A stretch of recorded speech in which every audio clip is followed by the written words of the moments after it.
Bien, vamos a leer nuestro texto áureo. Hoy vamos a estar teniendo nuestra sección expositiva en Lucas 11 del 5 al 13. Y vamos a leer nuestro texto de oro en Isaías 65, 1 y 2. Pero les pido por favor que lo leamos todos en la versión que tengo en la pizarra, nueva traducción viviente. Porque necesito, la traducción viviente lo traduce de una manera más entendible. Entonces dice así: el Señor dice, estaba listo para responder, pero nadie me pedía ayuda. Estaba listo para dejarme encontrar, pero nadie me buscaba. Aquí estoy, dije a una nación que no invocaba mi nombre. Todo el día abrí mis brazos a un pueblo rebelde, pero ellos siguen sus malos caminos y sus planes torcidos. Muy triste y muy peligroso. Te damos gracias, Señor, en esta mañana por tu misericordia. Mañana de domingo, primer día de la semana, donde lo santificamos para ti y nos reunimos con toda la Iglesia Universal de todos los tiempos para santificar tu nombre.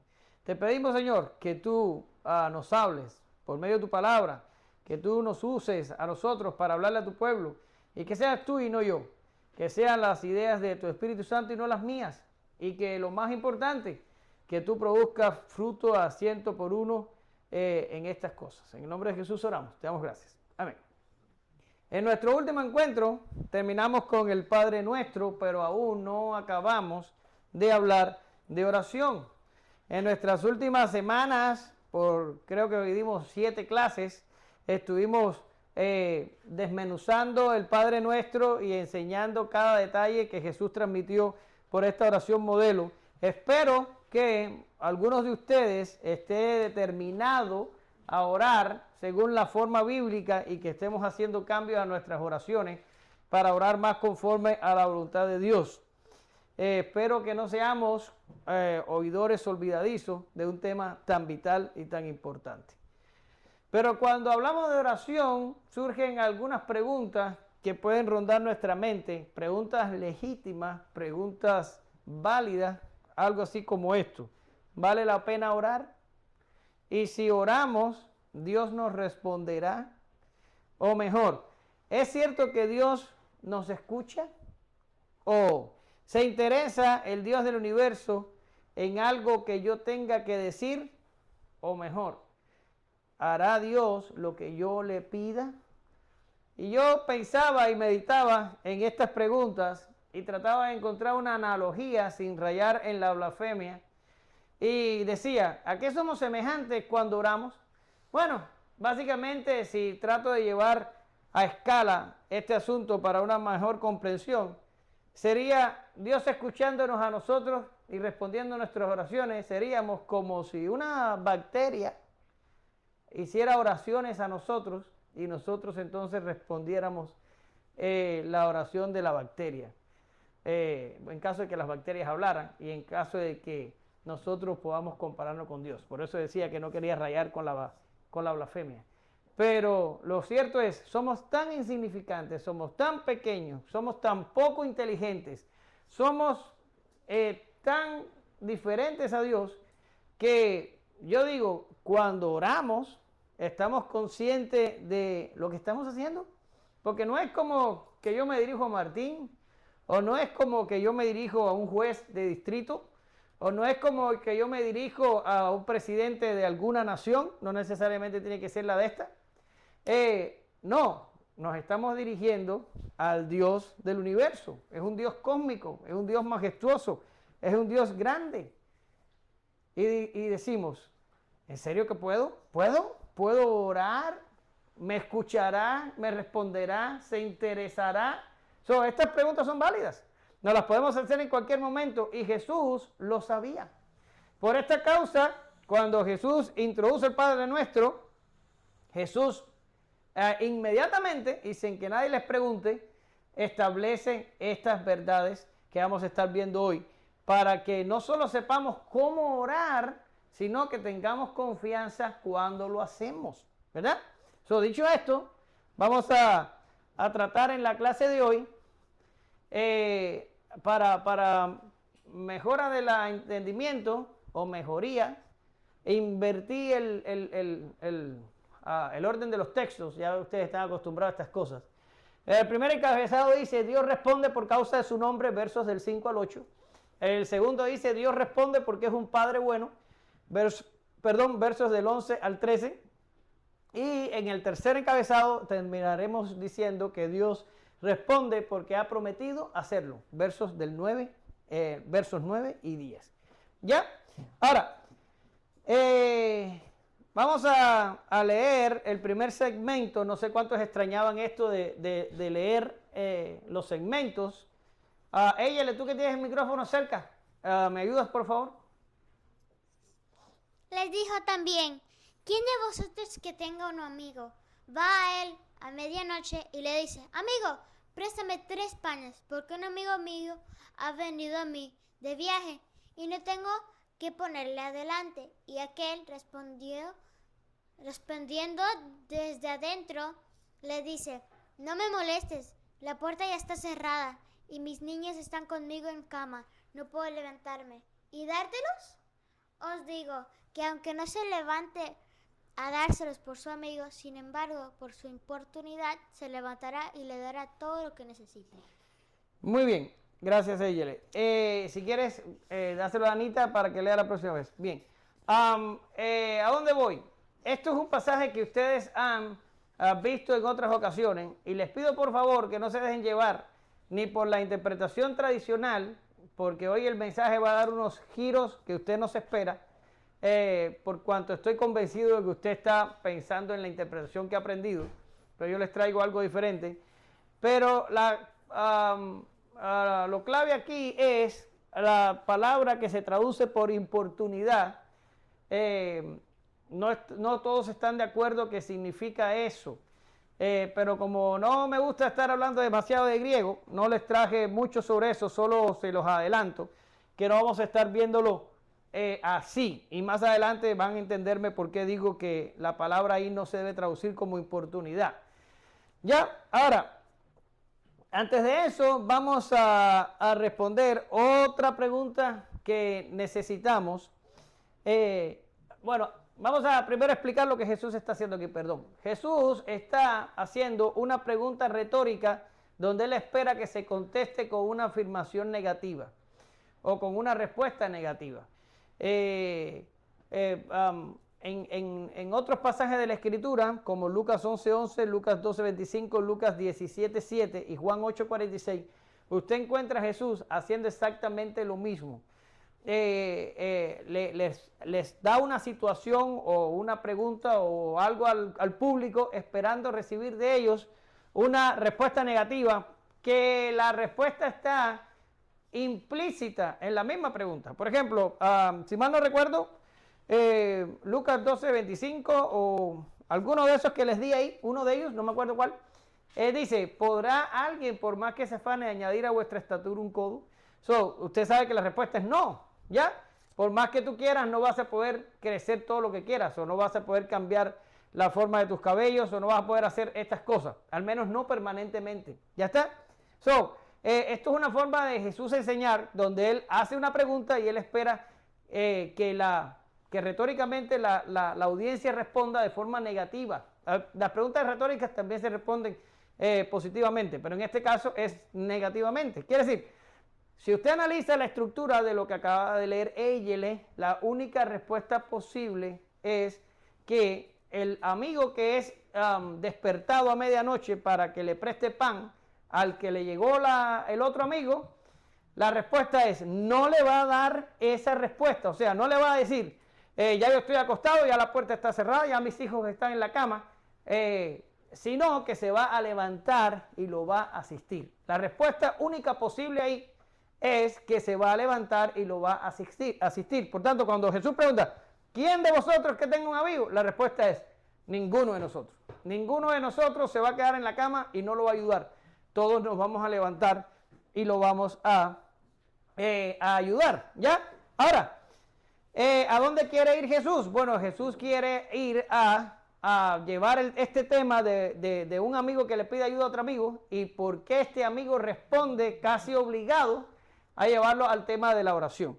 Pero otra cosa que se pasa por alto en este pasaje es determinar a quién se está refiriendo la pregunta. Estamos hablando aquí del que pregunta, o sea, el que viene a pedir el pan, o estamos hablando del que se queda acostado, o el que está acostado a levantarse. Porque generalmente cuando traducimos esto, dice, no, ahí lo que está diciendo el pasaje es que tú tienes que pedir y pedir y pedir hasta que Dios te responda. Ser inoportuno, ser persistente, ser insistente y pedirlo y volverlo a pedir hasta obtener una respuesta. ¿Verdad que esa es la forma en la que se interpreta el pasaje? Claro, se interpreta así porque se están fijando, están desviando el objeto no al que está acostado en la cama, sino al que está pidiendo el pan. Ahora, Jesús no está hablando del que pide. Jesús está hablando del que responde. Y si usted lo ve en la estructura de la pregunta, la pregunta dice, ¿quién de vosotros que tenga un amigo? El objeto de esta pregunta es el que está acostado en la cama. ¿Quién de vosotros que tenga un amigo y va a medianoche y te dice, hey, me llegó una visita, me llegó otro amigo y no lo esperaba y no tengo comida, ¿me prestas 3 panes? La pregunta aquí no está en el que va a pedir, sino en el que va a responder. Ese es el kit del pasaje. Si no lo entendemos correctamente, tendemos a pensar que está hablando de insistencia, o está hablando de importunidad, o está hablando de estar allí y pedir y pedir y pedir. Y no es así. Está hablando del que se queda acostado en la cama. ¿Quién de vosotros que tenga un amigo que vaya a medianoche? No sé si lo ven como yo lo veo, pero está súper claro. Ahora, para poder fundamentar más mi posición, tenemos que ir al contexto inmediato y darnos cuenta que ¿cómo empieza toda esta película? Bueno, toda la película empieza porque Jesús está y viene un discípulo y ¿qué le dice? Enséñanos a orar. ¿Ya? Ese es el kit de todo. Y Jesús le dice, ok, vosotros cuando oren, oren así, Padre nuestro que está en los cielos. Y cuando Jesús termina diciendo, y no nos libres de tentación más, y no nos metas en tentación más, líbranos del mal, inmediatamente y sin que el discípulo le pregunte, Jesús habla esta enseñanza. ¿Por qué? Porque Jesús quiere cimentar en la mente del discípulo lo que yo dije al principio en la introducción, no solo el cómo orar, sino Jesús quiere trabajar en la confianza y en la certeza del discípulo que hizo la pregunta de que cuando él ore, Dios le va a responder. ¿Lo ven? Ahora, otra cosa que tenemos que entender para poder llegar y por cierto, lo que acabo de decir de la pregunta del discípulo está en Lucas 11:1. Otra cosa que tenemos que entender aquí para que este pasaje se abra delante de nosotros y entender lo que está pasando es que tenemos que prestar atención al elemento cultural. Al elemento cultural. Aquí tenemos a la Israel de Palestina del año 1, donde todas las naciones, no solo Israel, no solo Judá, no solo Galilea, sino las naciones que estaban alrededor, tenían un fuerte concepto acerca de ¿qué? De la hospitalidad. No había, y todavía hasta el día de hoy, hay películas por ahí que son históricas, que realmente pasaron, de soldados americanos que fueron salvados allá en la guerra, cuando fueron a pelear allá en Medio Oriente, fueron salvados porque llegaron a la casa de alguna de estas personas de aquellos países, y estas personas fueron hospitalarios, trataron de proteger al soldado americano porque tenían fuertes costumbres hacia la hospitalidad, todavía hoy. Ahora, volvemos aquí. Tenemos que para esta gente no había nada más importante que un huésped, no había nada más importante que tener a alguien de visita en la casa. Es una lástima que en nuestra cultura occidental la hospitalidad cada día más se diluye y se diluye y hay gente que hasta le molesta recibir personas en la casa. Mis queridos hermanos, los creyentes no somos así. Los creyentes nos gozamos en ser hospitalarios. El Nuevo Testamento completo nos invita a ser hospitalarios. ¿Ok? Ahora voy. Aquí tenemos a un judío o a un hebreo o lo que sea, Galileo, que Jesús nos dice, que le llega un amigo de noche. Eso no fue un simple conocido, no. Estoy acostado y me llega un amigo del proyecto a medianoche. Era normal en aquellos tiempos que algunos optaran por viajar de noche porque el calor era menos intenso. Aunque era bien peligroso, pero el calor era menos intenso y algunos viajaban de noche. Y llega a medianoche y le toca. Y cuando el otro se levanta, el otro está obligado a ser, ¿qué cosa? Anfitrión del que llega. Y le tiene que ofrecer un lugar donde dormir. Y le tiene que ofrecer algo de comer. ¿Pero qué?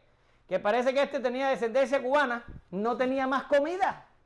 El tipo no tenía más comida en la casa. Y no le puede decir al amigo, oye, lo siento, no tengo más comida. Como nosotros en Cuba. Nosotros en Cuba llegamos a la escuela dominical y almorzábamos. Y sobraba algo. Y era casi seguro que iba a llegar alguien de la iglesia a visitarnos por la tarde. Generalmente jóvenes. Y llegaban y tenían hambre y comían. Pero ya cuando se acababa lo que había, los últimos que llegaban, lo siento, no tengo nada para darle, aquí se acabó ya la comida. Y así me pasaba a veces, que no tenía nada que darle. Y decían, no importa, salían afuera, habían matas de ciruelas y de guayaba y ahí se las desquitaban. Pero ¿qué quiere decir? Para nosotros es muy normal decir, lo siento, no tengo nada que brindarte. Y ya, si te sientes bien, bien, y si no, también. Pero en la cultura que estamos hablando, esto no es admisible. Esto trae vergüenza sobre el anfitrión. Por tanto, era importante que este hombre saliera desprendido a buscar comida porque era obligatorio darle comida al que había llegado. Pero va a tocarle a otro amigo. ¡Hey! Me llegó un amigo a medianoche, no tengo nada que darle, préstame 3 panes. Y ahí es donde Jesús dice, ¿quién de vosotros que ya esté acostado en la cama y le toca un amigo con este problema se va a quedar acostado? La respuesta es, ninguno de nosotros. Nos vamos a parar y nos vamos a levantar y ayudar. ¿Por qué? Por la inoportunidad, difícilmente. Lo va a hacer por lo mismo que se está saliendo el otro a buscar comida. Porque tiene que ayudar a un amigo en necesidad. De lo contrario, esto le traería vergüenza, le traería deshonor culturalmente hablando. Piénsenlo. Estamos hablando en Palestina, siglo I. Las casitas eran chiquitas y eran pegadas unas de las otras. El otro está en la puerta diciendo, por favor, préstame 3 panes. Y el otro dice adentro, no puedo, estoy acostado con mis hijos en la cama. Hijos que en aquellos tiempos no valían nada. Hemos hablado de eso ya en otras ocasiones. Un niño en este momento de la historia valía menos que nada. Dice, estoy acostado con mis hijos, no te puedo dar el pan. Y el vecino al lado lo iba a escuchar. Y al otro día por la mañana, sin internet en la ciudad, todo el mundo iba a saber que la persona que había sido despertada, que era un tacaño, que era alguien que no ayudó a un amigo en necesidad. Y esto iba a traer vergüenza sobre él. Por tanto, la respuesta que Jesús busca es, ninguno. Todos nosotros nos vamos a levantar, todos nosotros le vamos a prestar los 3 panes a esa persona que lo está pidiendo. Ahora, miren lo que dice este texto, en traducción al lenguaje actual, que es lo mismo que estamos hablando, pero traducción al lenguaje actual, porque en las traducciones nuestras dice inoportunidad, pero mira cómo la traducción al lenguaje actual lo pone majestuosamente correcto. Mira, dice, si el otro siguiera insistiendo, de seguro el vecino le daría lo que necesitara, no tanto porque aquel fuera su amigo, sino para no ser avergonzado ante el pueblo. ¿Lo ven? Porque ahí la palabra griega que traduce para inoportunidad, lo traduce como desvergüenza. ¿Ya? Entonces, lo más probable y la interpretación correcta aquí es hablar que el que está acostado, que es el kit de la enseñanza, se levanta para mantener su buen nombre. Y si usted está anotando, anote eso. El que está acostado en la cama, se levanta para mantener su buen nombre. Mira lo que sigue diciendo otros pasajes de la Escritura. Proverbios 3:28. No digas a tu prójimo, anda y vuelve y mañana te daré, cuando tienes contigo que darle. Pero mira Santiago 2 del 15 al 16, es más explícito todavía. Y dice, y si un hermano o hermana están desnudos y tienen necesidad de mantenimiento de cada día, y alguno de vosotros les dice, ir en paz, calentados y saciados, pero no le dais las cosas que son necesarias para el cuerpo, ¿de qué aprovecha? ¿Ok? So, culturalmente hablando, estaba este hombre obligado a ayudar al amigo necesitado o básicamente se exponía a la vergüenza. ¿Ya? Ahora, trayendo el argumento de Jesús de la ilustración a la oración, nos lleva a nosotros a lo que le da pie al encabezado del número 1. Y es que Dios va a responder la oración no porque nosotros pedimos insistentemente o no porque nosotros lo hagamos en una hora inapropiada o por ninguna otra razón. Dios va a responder nuestra oración por causa de su nombre. Dios no se va a deshonrar a sí mismo en no responder nuestras oraciones. Él va a responder las oraciones por causa de su nombre. Esta enseñanza es poderosa. ¿Por qué razón? Porque a veces da la impresión de que la oración es una palanca, un arma, una cosa que nosotros tenemos para que Dios haga lo que nos dé la gana. Y esto quita a Dios del trono y nos sienta a nosotros. No sé si usted lo ve así, pero hay lugares donde te dicen, ora, y hay gente que se tiene en ayuno, porque Dios, porque me tiene que responder, porque yo quiero que me responda. ¿En serio? ¿Tú estás hablando del Dios del cielo, el Rey del universo? ¿Tú estás hablando de ese Dios? ¿O ya tú te inventaste un ídolo que tú lo puedes torcer de manera que responda a tu voluntad? Y más adelante vamos a hablar de eso. Pero lo cierto es que aquí Dios no responde a nuestras oraciones por causa de nosotros. Dios responde a nuestras oraciones por causa de sí mismo, por causa de su nombre, por causa de su gloria. ¿Y no es esto lo que dice el Padre Nuestro? ¿Cuál es la primera petición del Padre Nuestro? ¿Cuál es? ¿Alguien me la dice? Porque ya lo estudiamos. ¿Está en los cielos? ¿Cómo? No. La primera. Santificado sea tu nombre. Esa es la primera petición del Padre Nuestro. Santificado sea tu nombre. ¿Qué les digo? Más allá de todo lo que les he dicho, la evidencia escritural para esto es impresionante. Segundo de Samuel 7:23, Ezequiel 29, 14, 22, 36, 22 al 23, 39, el 23 al 28. Solo les traigo algunos para que tengamos la idea. Usted después en la casa puede buscar el resto. Mira lo que dice. Bueno, ya hubiera querido yo ponerlos.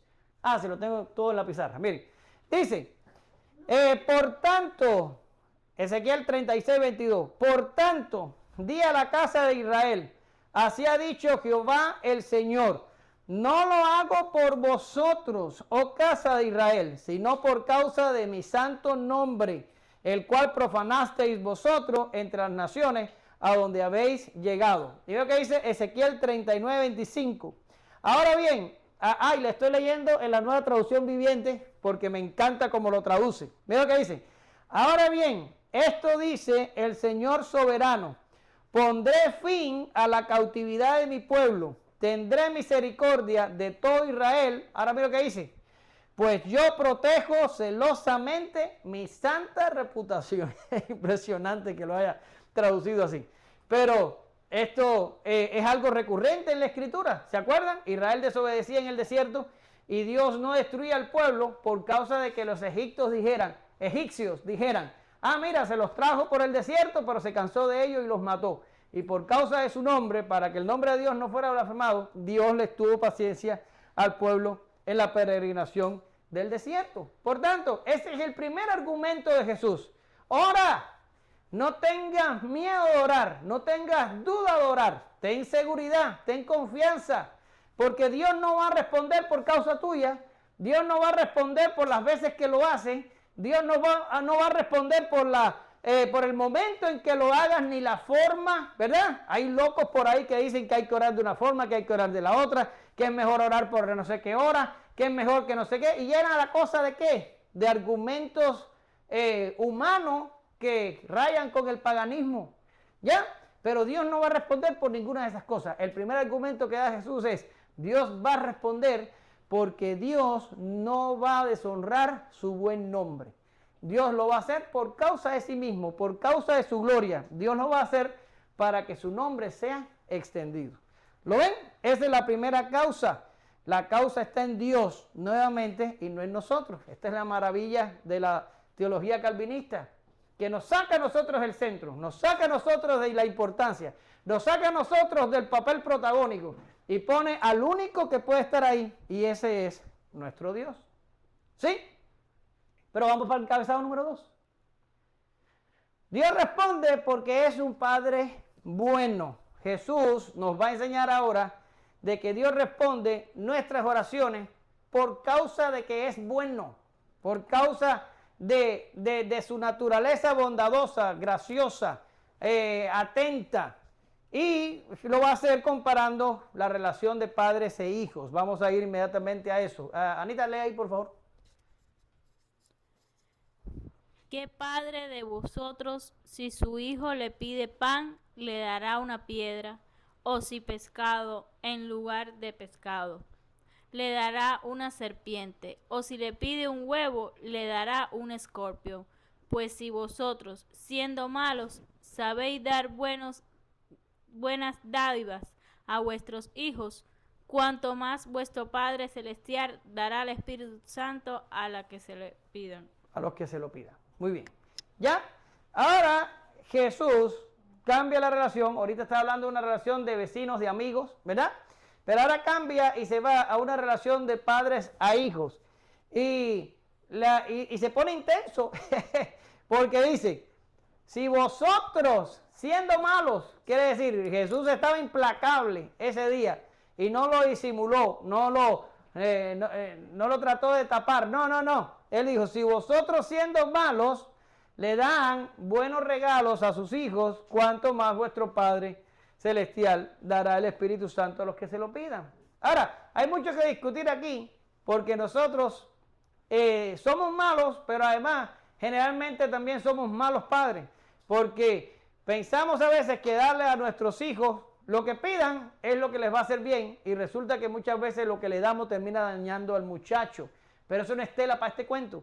Eso es tela para un día que hablemos de familia y que hablemos de verdad de relación de padre e hijos. Jesús no quiere hablar aquí de esto. Jesús lo que quiere sentar es un precedente. ¿Y cuál es el precedente? La bondad de Dios. Jesús comienza el Padre Nuestro diciendo, Padre Nuestro. Identifica a Dios como nuestro Padre. Nos identifica a nosotros como sus hijos. Y Jesús dice, cuando tú oras a Dios el Padre, Dios te está viendo a ti como ¿qué? Como hijo. Y Dios se está comportando como ¿qué? Como padre. Por tanto, si tú, que eres una persona mala, pecaminosa, tú tratas y te esfuerzas por darle dones a tus hijos buenos, ¿cuánto crees que va a hacer Dios con lo que te va a dar a ti? Dios solo te va a dar lo que es bueno. Por tanto, pide, ten confianza que Dios te va a dar lo que es bueno. Dios es el ideal de padre, no nosotros. Nosotros somos una mala copia de esa relación. Él es Padre desde la eternidad. En Dios encontramos el Padre mejor que podamos encontrar. Ya está. Dios es Padre y Él se deleita en darnos buenas cosas cuando se las pedimos. Mira lo que dice el Salmo 145, 9, 15, 16. O sea, versos 9, 15 y 16. ¿Qué tú quieres? ¿Qué puedo leer, please? No.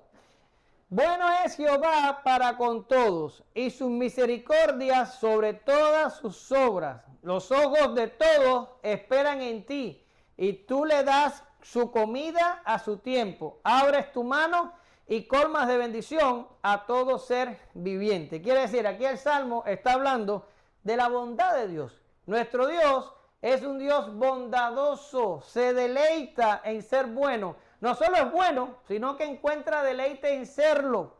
Y le gusta que sus hijos le pidan para responderles las oraciones y darles buenos regalos, buenos dones. Nosotros tenemos que aprender que cuando nos acercamos a Dios, nos estamos acercando a un Padre que se deleita, encuentra placer en respondernos nuestras oraciones, dándonos buenos dones. ¿Ya está? Ahora, mira lo que dice Santiago, aquí arribita, porque el otro lo vamos a explicar después. Santiago 1:17 dice, toda buena dádiva Y todo don perfecto desciende de lo alto, del Padre de las luces, en el cual no hay mudanza ni sombra de variación. ¿Qué significa eso? Que todo lo que viene de Dios es bueno, toda buena dádiva, todo regalo, todo don, toda cosa buena que haya en nosotros, en la creación, incluso en los impíos, toda buena dádiva viene de Dios. Lo bueno viene de Dios. Como el otro día decía el presidente, todo lo bueno de la economía es mío y todo lo malo de la economía es de Biden. Bien, así mismo es con Dios. Todo lo bueno es de Dios y todo lo malo o es nuestro o es del diablo. Pero todo lo bueno viene de Dios. Dios, como Padre, nunca nos daría algo que pueda dañarlo, ¿verdad? ¿Cuál es la petición más abundante en esta casa de mis hijos hacia nosotros? ¿Qué es lo que más quieren? ¿Qué es lo que más piden? ¿Sabes qué es? Comida. No, pantalla. Eso es lo que me piden todo el tiempo. ¿Puedo jugar en la computadora? ¿Puedo jugar en el tablet? ¿Puedo ver la televisión? Pantalla. Eso es lo que más piden. Y después viene comida y después viene amor. Pero es pantalla. Y nos toca a nosotros como padres determinar que, que los pediatras aquí de Estados Unidos dicen que las pantallas son malas. Y que las pantallas dañan a los muchachos y que les fastidian de alguna manera el cerebro ahí adentro y que las pantallas no son buenas. Y nosotros como padres entonces tenemos que decirle a los hijos muchas veces, no te voy a dar pantalla, hoy no te toca pantalla. O si le doy un tiempo reducido para que sea feliz por un tiempo, pero después se la quito porque sé que le va a hacer daño. Por tanto, como padres, a veces nuestros hijos nos piden cosas que nosotros sabemos que le va a hacer daño, ¿verdad? Le va a hacer daño. ¿Y qué hacemos cuando nos lo piden? Pues le decimos que no. No, eso no. Eso no va. Y se tira en el piso y llora y hace lo que él quiera, pero decimos no. Pues Dios funciona exactamente lo mismo. Dios nunca nos va a dar nada que nos dañe. No lo va a hacer. Por tanto, vamos a encontrar muchas veces que pedimos y la respuesta ¿cuál es? No. Y yo decía en el mensaje pasado que yo daba gracias a Dios por todas las oraciones que Dios no ha contestado de cosas que yo le he pedido, porque yo he pedido tanta tontería que yo no sabría qué hubiera pasado si Dios hubiera respondido con un amén a mis tontas peticiones. Pero estudiando para este mensaje me di cuenta que yo no soy el único que llegó a esa conclusión. El de las Crónicas de Narnia, ¿cómo se llama? C.S. Lewis. Este también llegó a la misma conclusión y dijo que gracias a Dios no había contestado las tontas cosas que le pedía, si no él no supiera dónde estaría su vida. Quiere decir, como padre, Dios deliberadamente nos da cosas que le pedimos y a veces no nos da cosas que le pedimos. ¿Por qué razón? Bueno, porque esas cosas van a tener una cosa mala en nuestra vida. Pero ahora, si te pones bien defensivo y estás oyendo todo lo que te digo, tú dirías, bueno hermano, pues entonces si todo es así como tú dices, pues todo lo que deberíamos tener en nuestra vida debería ser bueno. Y si le pedimos a Dios que nos libre del mal, nos librará. Y que no nos meta en la tentación, no nos meterá. Pero es que a veces sí caemos en la tentación y a veces somos sumergidos en pruebas y en situaciones que son malas. Entonces decimos, ¿qué pasa con las cosas malas? Si Dios no nos las da, entonces, ¿quién es el que lo da? Y si lo da, ¿qué papel tiene Dios en toda la película de las cosas malas que a veces tenemos? Bien, pues para eso nos sirve el próximo texto. Y dice, y sabemos que a los que aman a Dios, todas las cosas les ayudan a bien. Esto es lo que conforme a su propósito son llamados. Ahora, todas las cosas incluyen cosas buenas, pero también incluye cosas malas. Pero las cosas malas no vienen de Dios. Las cosas malas vienen de nosotros, vienen del diablo, vienen del mundo o vienen de cualquier otra causa secundaria, pero no viene de Dios. Ahora, ¿dónde está la sabiduría de Dios en estas cosas? ¿Dónde está la soberanía de Dios en estas cosas? ¿Y dónde está la bondad de Dios en estas cosas? En el texto que te estoy leyendo. A veces vienen cosas malas porque Dios las va a usar para nuestro bien. Y la escritura está dinamitada de eventos así, ¿verdad? ¿Qué hubiera sido de José si no hubiera pasado por todo lo malo que pasó? Yo te pregunto, un muchacho en un desierto de allá donde estaba, en Canaán, ¿pudiera haber llegado al trono de egipcio directo así en avión, que lo llamaran y le dijeran, ven? Es imposible. Él tuvo que pasar por todo el reguero de cosas malas para poder después estar de segundo del faraón. Era necesario.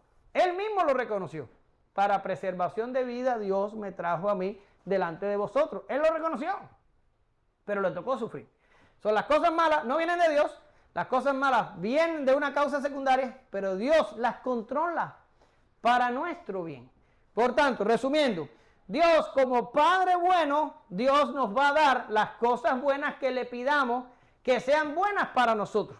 Dios no nos va a dar las cosas que le pedimos y que nos va a hacer daño, pero a veces en nuestra vida van a llegar cosas que no provienen de Dios, que provienen de una causa secundaria, pero Dios, por medio de su sabiduría y por medio de su soberanía, las controla, porque estas cosas van a ser usadas, ¿para qué?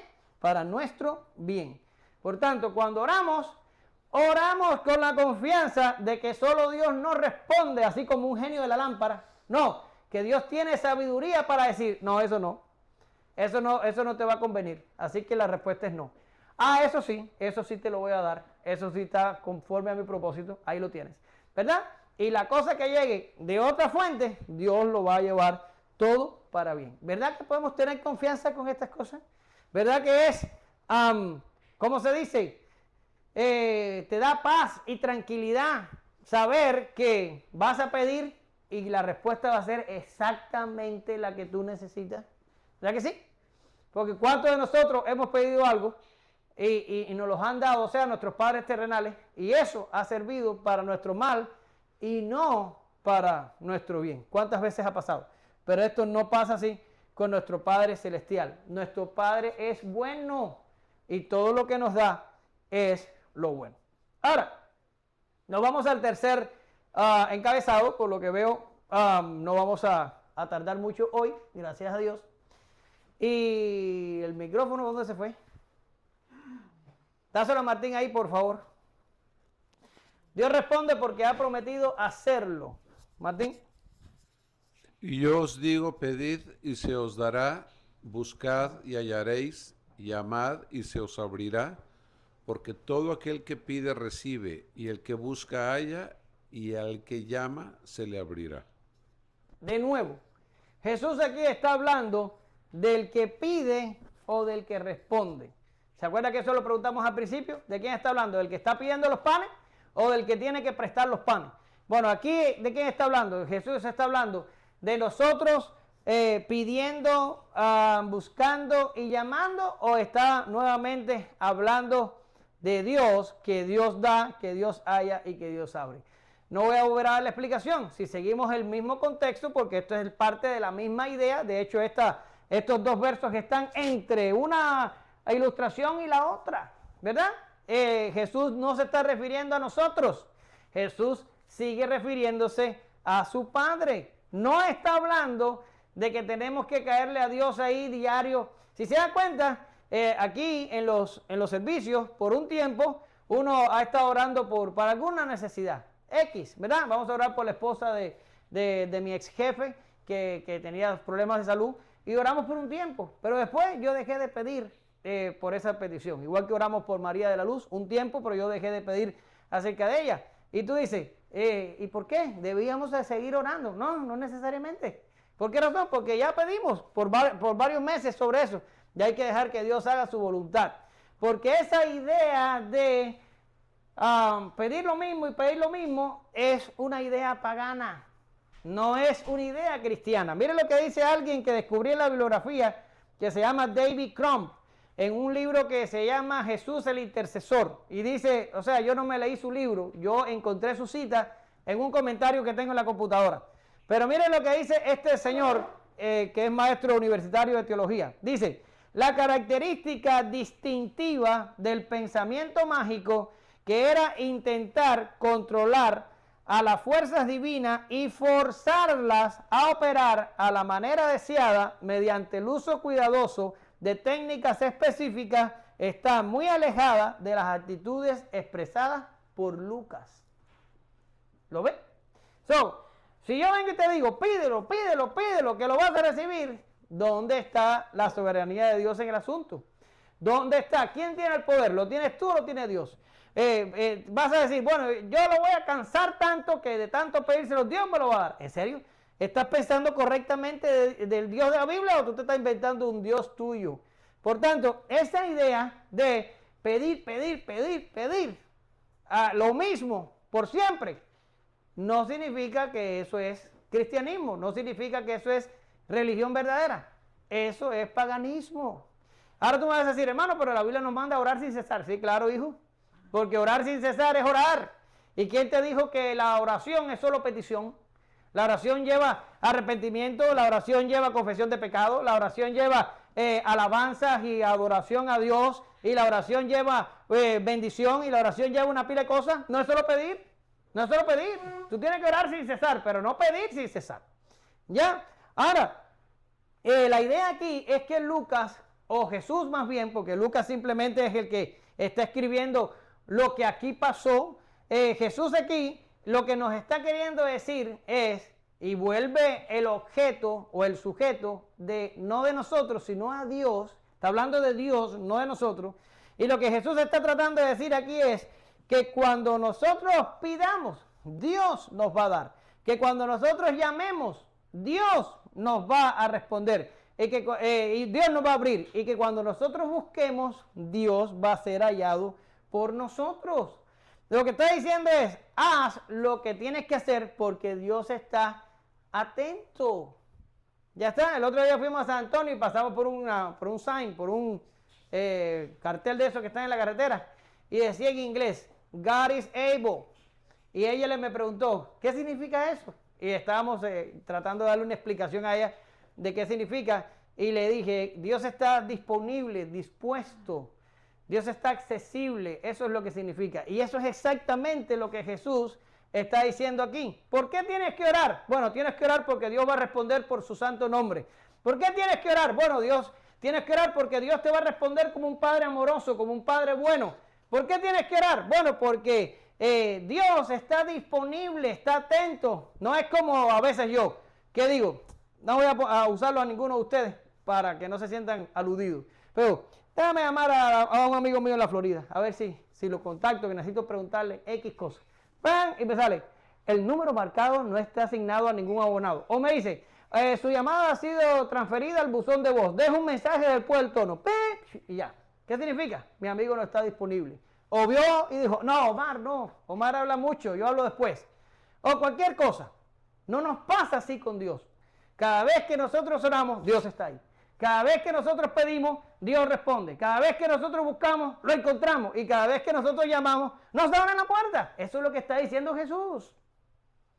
Por tanto, a veces ustedes, la gente que entran a las iglesias y están como que no aprenden, no avanzan, no maduran, no mejoran, están ahí en un fango indecible. Y tú dices, ¿qué onda? Porque Dios está disponible. Dios está ahí. No es como que Dios te dice, no, lo siento, ya hoy atendí demasiado. Ya se cumplió el objetivo. No, no es así. Dios está ahí y si tú lo llamas te va a encontrar. Y si lo buscas lo vas a encontrar. Y si le llamas te va a responder. Eso es lo que está diciendo aquí Jesús. Pero ¿qué pasa a veces? Que oramos no para encontrar a Dios.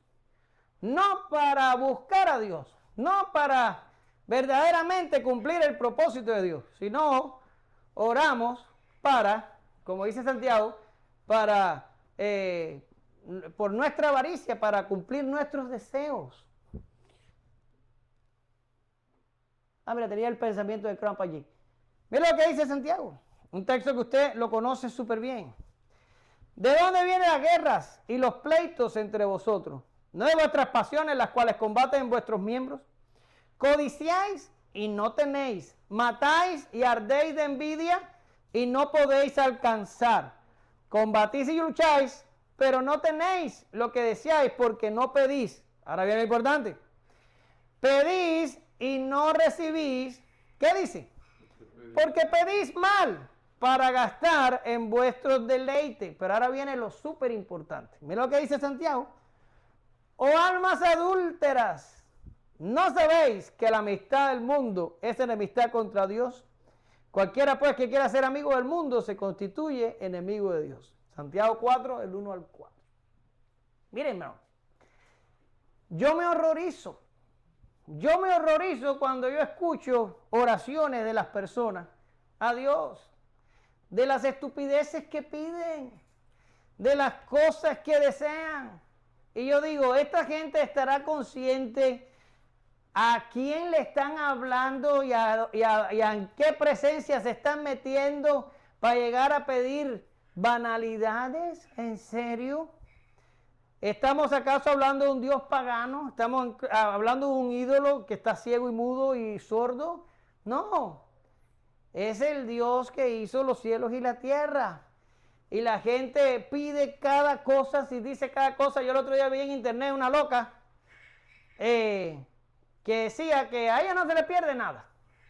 Porque a ella se le pierde algo y ella pone a los ángeles a buscar las cosas dentro de la casa. Yo no sé si usted ha oído la soquetería esa, ¿verdad? Y cuando el COVID-19, ¿cuántos de estos animales se pararon a darle órdenes a Dios y al COVID? Desintégrate y bríncate y sáltate. Y el COVID aquí mató a quien quiso matar. Todavía está matando hoy. Y son oraciones blasfemas. Son oraciones que ofenden la santidad de Dios. Cuando nos paramos y pedimos cualquier cosa y decimos cualquier cosa y nos tomamos nuestra comunicación con Dios como algo trivial. No es trivial. Por eso está ahí el Padre Nuestro. Por eso me desgasté 7 semanas tratando de enseñarles a ustedes lo que Jesús quiso transmitir. No oramos para gastar en nuestros deleites. No hacemos eso. Cuando hablamos del pan nuestro, ¿qué hablamos? Es que Dios responde nuestras necesidades. Dios nos sustenta. Pero Dios no nos da por un tubo cantidades industriales para que tú almacenes. ¿Por qué? Porque Dios quiere dependencia. Dios quiere que cada día toques la puerta. ¿Te acuerdas que te lo dije? ¿Sí? Había una señora en Cuba que decía, yo soy la niña malcriada de Dios. Y yo decía, oh my God, esta señora está más loca. La hija malcriada de Dios, ¿en serio? ¿Dios tiene hijos malcriados? ¿Qué Dios? ¿Tiene la gente por Dios? ¿Qué Dios?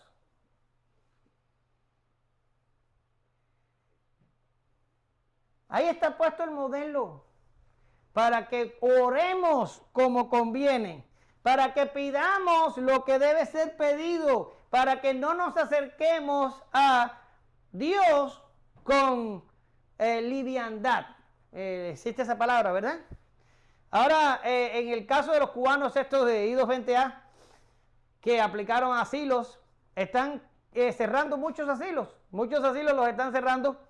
Los jueces ni siquiera lo escuchan. Los cierran administrativamente y ICE los está deportando. No sé si se los está llevando y después soltando o si los están verdaderamente reportando, pero lo que quiero puntualizar es que los jueces están cerrando los asilos. ¿Y tú sabes por qué los cierran? Porque no tienen nada. Dijeron, yo vengo de Cuba, yo pido asilo porque fui perseguido. Y no dicen más nada. Y los jueces están diciendo, este es el único que está haciéndome perder el tiempo. Este ni fue perseguido, ni este es un mentiroso que está inventando estupideces. Y les están cerrando los asilos. ¿Por qué? Porque un juez de este país no debería perder tiempo en alguien que se tomó poco serio en presentarse delante de un juez de inmigración. ¿Ve por dónde voy? Y a veces nosotros pensamos que cuando nos acercamos a Dios en oración, nos estamos acercando a, no sé, a nuestras conversaciones. Jaciel habla conmigo, yo hablo con Jaciel.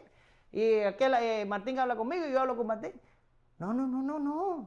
Cuando oramos estamos orándole a Dios. En caso de que le esté orando a Dios. Si está orando a un ídolo, es peor porque entonces es idolatría y es pecado y ya eso es más complicado. Tenemos que tener cuidado y no ser arrastrados a banalidades mundanas como los impíos cuando pedimos. Tenemos que tomarnos la oración como algo serio. ¿Qué le estamos pidiendo a Dios? ¿Qué le estamos? Agarremos al Padre Nuestro de una buena vez y aprendamos a orar como conviene. Aprendamos a orar como conviene. Aquí Juan está diciéndole ¿quién fue? Santiago. Santiago está acusando a su audiencia ¿de qué? De adulterio espiritual. ¿Puede haber algo peor en la Biblia que el adulterio espiritual? Y le dice, ustedes lo que tienen en su vida, en su corazón, en sus deseos es el mundo. Y quieren servir a Dios, no puede. No se puede tener dos señores. No se pueden anhelar las dos cosas a la vez. O anhelas una o anhelas la otra. Por favor. Ahora, arriba, Juan. Primera de Juan 5:14. Y esta es la confianza que tenemos en Él, que si pedimos alguna cosa conforme a su voluntad, Él nos oye. Ahora sí. Cuando oramos bien, cuando oramos conforme a su voluntad, cuando reconocemos su majestad, su santidad, su grande nombre, cuando llegamos con reverencia y con temor, y cuando reconocemos a quién le estamos hablando, y cuando pedimos lo que tenemos que pedir, Él nos oye. Nos oye. Hermano, y si de todas maneras no sé pedir, bueno, mira el próximo texto, porque Dios se ha encargado de todo. Y de igual manera, el Espíritu nos ayuda en nuestra debilidad, porque ¿qué hemos de pedir como conviene? No lo sabemos, pero el Espíritu mismo intercede por nosotros con gemidos indecibles. Fíjate, si Dios sabe que somos inútiles, que Dios ni siquiera nos dejó la oración como nuestra responsabilidad. Dios nos mandó a orar, sí, y tenemos que orar también. ¿Y debemos hacerlo bien? Sí, y 1000 veces sí. Pero por si acaso falla el factor humano, y yo creo que fallará, Dios tiene a Jesús en el cielo intercediendo por nosotros, que es una forma de orar. Y Dios tiene al Espíritu Santo dentro de nosotros, dice aquí, intercediendo con gemidos indecibles. Quiere decir, la Trinidad toda ora por nosotros para que nosotros sobrevivamos y lleguemos al cielo. ¡Qué maravilla! Pero tenemos que entender que necesitamos discernir lo que hablamos cuando oramos. No sucede en el cielo como con nuestra vida terrenal. Dios nunca está ocupado. Dios nunca nos manda a buzón. ¿Saben lo que quiero decir con eso? Él está disponible, alcanzable, atento. Esa es la base de la comunión con nosotros y es el centro de nuestra relación. ¿Ya? A veces en los matrimonios pasan cosas y los cónyuges se enojan. Bueno, a ustedes a lo mejor ya no les ha pasado porque son muy jóvenes, pero en algún momento les va a pasar. Que te enojas y no quieres ver al otro por un rato. No vengas a hablarme, no vengas a decirme estoy enojado, no me hables. Y la relación se tensa, la relación pasa por un mal momento. ¿Por qué? Porque falta comunicación. Hay un momento determinado que el esposo no quiere oír a la esposa o la esposa no quiere oír al esposo porque está enojado, o está ofendido, o está afrentado. Y hay que dar un tiempo para que la cosa se afloje y poderlo conversar y poderlo arreglar. ¿Sí? Pero con Dios no pasa eso. Incluso cuando nosotros en mexicano la regamos y lo hacemos mal y queremos entonces después rectificarlo y hacerlo bien, Dios nunca nos dice, no, váyase para allá que estoy enojado, me va a durar 2 años, venga los 2 años para arreglar la situación. No. Dios está como un padre esperando que el hijo regrese y lo recibe sin reclamos. Y lo perdona y lo restaura y lo sana y lo cuida y lo devuelve a la comunión. ¿Por qué? Porque la relación con Dios entre Él y nosotros es una relación permanente en la que Dios se interesa todo el tiempo. Dios está ahí para nosotros como nadie. Dios está ahí como nadie para nosotros. La cantidad de textos en la Escritura es impresionante. Deuteronomio 4:29. Mas si desde allí buscares a Jehová tu Dios, lo hallarás. Si lo buscares de todo tu corazón y de toda tu alma. Jeremías 29:14 dice, buscad a Jehová mientras pueda ser hallado. Llamadle. No, perdón. Eso es Isaías 55:6. Buscad a Jehová mientras pueda ser hallado. Llamadle en tanto que está cercano. Y dice Jeremías 29:14. Y seré hallado por vosotros, dice Jehová, y haré volver vuestra cautividad, y os reuniré de todas las naciones y de todos los lugares a donde os arrojé, dice Jehová, y haré volver el lugar de donde os hice llevar. Proverbios 8:17, yo amo a los que me aman y me hallan los que temprano me buscan. Dios está disponible. Él nos promete responder Él dice, hey, estoy aquí. ¿Qué decía el texto del principio? Estoy aquí oyendo, pero nadie me pide. Estoy aquí dispuesto, pero nadie me presta atención. Estoy con los brazos abiertos, pero este pueblo me rechaza y bata sus malos caminos. ¿Lo ven? Y el día del culto de oración, yo se los decía cuando hablábamos. Y le decía, tenemos que acostumbrarnos a que la oración sea la primera opción. La primera opción. ¿Tenemos un problema? La oración es la primera opción. ¿Vamos a salir de viaje? La oración es la primera opción. ¿Vamos a hacer cualquier cosa? La oración es la primera opción. Tenemos que orar en primera. ¿Por qué tenemos que esperar que todo sea malo, re malo? Que ya la tormenta esté con las nubes, con el agua, con el viento, con el relámpago. Y entonces, como le pasó a Isa, el día que íbamos para casa de Martín. Íbamos en medio del freeway con el mundo cayendo y se dice, vamos a orar. Y en ese momento quería orar. Y en ese momento puedes orar, pero lo normal es que oremos siempre. No solo cuando hay tormenta. ¿Sí? Tenemos que acostumbrarnos a que la oración sea nuestra primera opción. La primera. Ahí está Dios. Diciendo, aquí estoy listo para ti. ¿Por qué me dejas de la última opción? ¿Lo ven? Por eso es que dice, pide, que vas a recibir. ¿Por qué? Porque ahí está Dios, esperando que hables. Búscalo, que lo vas a encontrar. Lo vas a encontrar. Si lo buscas, lo encuentras. Llama a la puerta que te la va a abrir. No es un Dios mezquino. Y no, ahora no, ve mañana. No, no dice eso. Ahora, te mencioné como 4 citas, pero las 4 citas eran del Antiguo Testamento.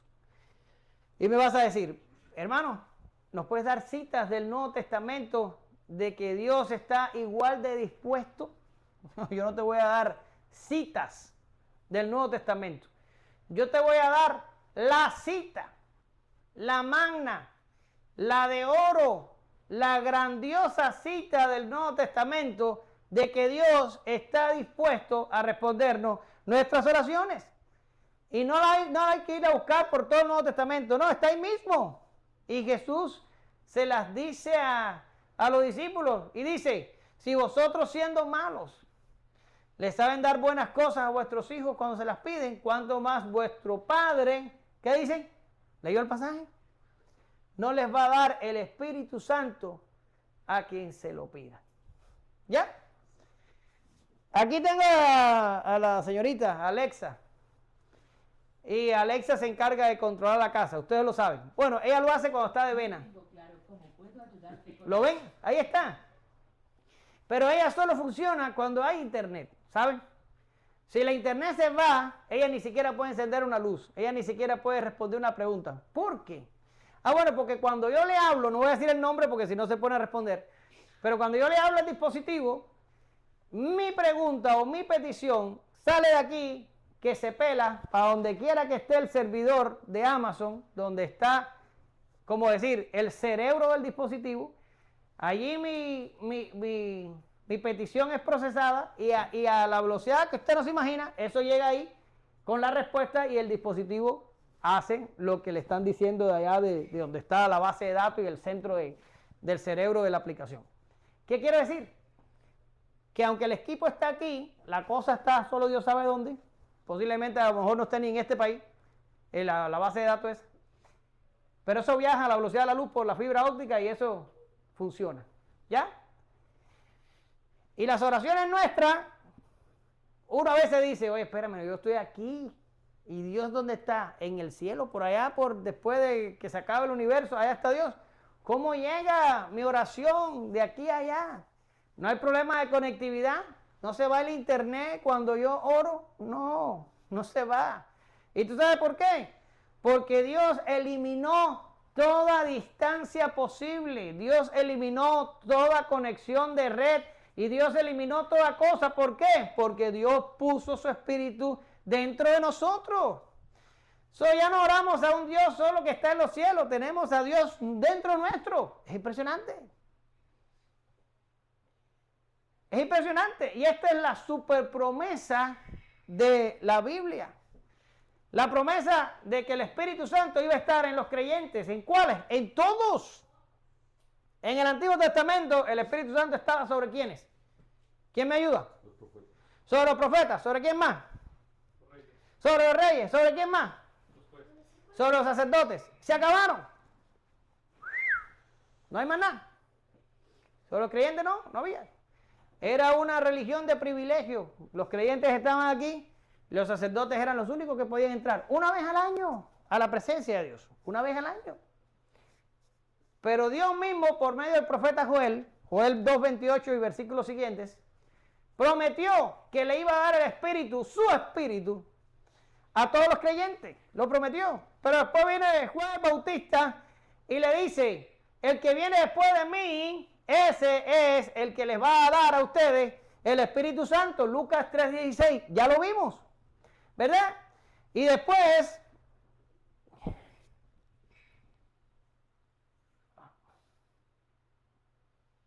No puse la cita, sorry. Y después, lo que están anotando, la cita que estoy dando es Joel 2:28 y siguientes, Lucas 3:16, Lucas 24:49, Hechos 1:4 y Hechos 2:33. Sorry. Ah, sí lo puse, míralo ahí. Está en la pizarra. Ya. Lo que quiere decir, y Juan Bautista dijo, el que viene después de mí es el que le va a dar el Espíritu Santo a ustedes. Y después Jesús mismo le dice a sus discípulos, antes de irse, vayan a Jerusalén y allí quédense hasta que ustedes reciban el poder que viene de lo alto. ¿Cuál es el poder? El Espíritu Santo que vendría sobre todos los creyentes. Esto se cumplió en Hechos 2:33, pero te traigo aquí el evento de Samaria, ¿verdad? Porque Felipe empezó a predicar el evangelio en Samaria, pero los apóstoles fueron para que el grupo de creyentes samaritanos, y esto es importante porque los samaritanos no eran judíos, y esta es la primera vez que se abre el evangelio a un grupo gentil o medio gentil, no sabría. Ahora, fueron allí los apóstoles y Dios les da el Espíritu Santo a los samaritanos como respuesta a la oración. Miren lo que dice el pasaje. Cuando los apóstoles que estaban en Jerusalén oyeron que Samaria había recibido la palabra de Dios, enviaron allá a Pedro y a Juan, los cuales, habiendo venido, oraron por ellos para que recibiesen el Espíritu Santo, porque aún no había descendido sobre ninguno de ellos, sino que solamente habían sido bautizados en el nombre de Jesús. E imponían las manos y recibían el Espíritu Santo. Claro, esto fue al principio de la iglesia, cuando el Espíritu Santo primero se derramó sobre los judíos, después se derramó sobre los samaritanos, después se derrama allá en casa de Cornelio, y después se derrama por allá por Hechos 19, creo que se derramó también por allá. Pero ¿qué quiero decir? Hoy por hoy, cuando tú te conviertes, el Espíritu Santo viene y hace morada en ti. Tú no tienes problemas de conexión. La prueba máxima de que Dios responde la oración y la prueba máxima de que Dios está disponible, atento y dispuesto a ayudarte en el momento que sea necesario, es que Dios está en ti. Tú eres morada del Espíritu Santo. ¿Cómo esto sucede? Yo no sé. ¿Y cómo es que pasa? Tampoco lo sé. Pero de que tú puedes orar y que Dios te va a escuchar, definitivamente estoy confiado de que así será. Y esa es la prueba definitiva del Nuevo Testamento. ¿Sí? Concluyo. Y esto que les voy a decir a continuación lo saqué del comentario exegético práctico del Nuevo Testamento que tengo en la computadora. Y dice así: Jesús enseña que la oración se fundamenta en la bondad de Dios y se aferra a la voluntad divina. La oración no es una palanca espiritual o un martillo neumático que abre la voluntad de Dios para que actúe. Es un medio para que los cristianos se abran a Dios, captar la voluntad de Dios y ser captados por ella. Y digo yo, es lo que está aquí en la pizarra: ¿nos escucha Dios? Nos escucha. ¿Responderá? Lo hará, porque Dios honra su nombre, porque Él es bueno y porque prometió respondernos. Ahora la pregunta es: ¿orarás tú? ¿Lo harás con fe? Dios quiera que esta vez las respuestas sean sí y amén. Te damos gracias, Señor, en esta mañana. Gracias porque este simple ejercicio que parece gastado es algo tan vital e importante, tan sublime, que a veces tendemos a desestimarlo. Pero hablar contigo es una bendición que tenemos tus hijos, gracias al sacrificio de Jesucristo en la cruz, y que necesitamos hacerlo más y más para que podamos, Señor, crecer en esta gracia que tú nos has regalado. Por favor, aquí está la iglesia reunida. Y hay algunos que no vinieron hoy, pero que también son parte de la iglesia. Ayúdanos a todos a orar. Ayúdanos a saber que tú estás ahí dispuesto, atento a nuestras necesidades. Que tú seas nuestra primera opción cuando pedimos. Que tú seas, Señor, lo primero que nos viene a la mente cuando tengamos un problema. Porque ¿a quién vamos a ir, Señor? Mejor que a ti. Haznos hombres y mujeres de oración, que doblemos nuestras rodillas reconociendo tu majestuoso nombre, tu bondad y tu disposición para ayudarnos. En el nombre poderoso de Jesús oramos, te damos gracias. Amén.